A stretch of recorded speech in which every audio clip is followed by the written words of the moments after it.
और अब अफगानिस्तान की सूरत हाल का जिक्र करें तो अफगानिस्तान की वादी पंजशेर में सूरत हाल कशीदा है। अमरुल्लाह सालेह का तालिबान को भारी जानी नुकसान पहुंचाने का दावा।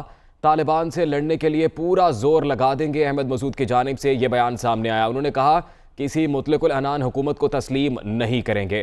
अफगानिस्तान की वादी पंजशेर में सूरत हाल कशीदा है। अमरुल्लाह सालेह ने तालिबान को भारी जानी नुकसान पहुंचाने का दावा किया है। अहमद मसूद कहते हैं कि तालिबान से लड़ने के लिए पूरा जोर लगा देंगे, किसी मुतलकुल अनान हुकूमत को तस्लीम नहीं करेंगे।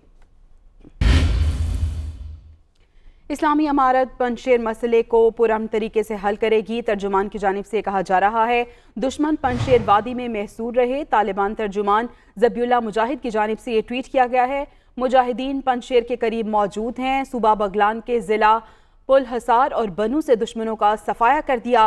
तालिबान का मौक़िफ़ है ये। तर्जुमान ज़बीउल्लाह मुजाहिद की जानिब से ये ट्वीट किया गया है। अपने ट्विटर पैगाम में उन्होंने कहा कि इस्लामी अमारात पंजशेर मसले को पुरअमन तरीके से हल करेगी। दुश्मन पंजशेर वादी में महसूर है। उन्होंने कहा कि मुजाहिदीन पंजशेर के करीब मौजूद हैं। सूबा बगलान के ज़िला पुल हसार और बनू से दुश्मनों का सफाया कर दिया।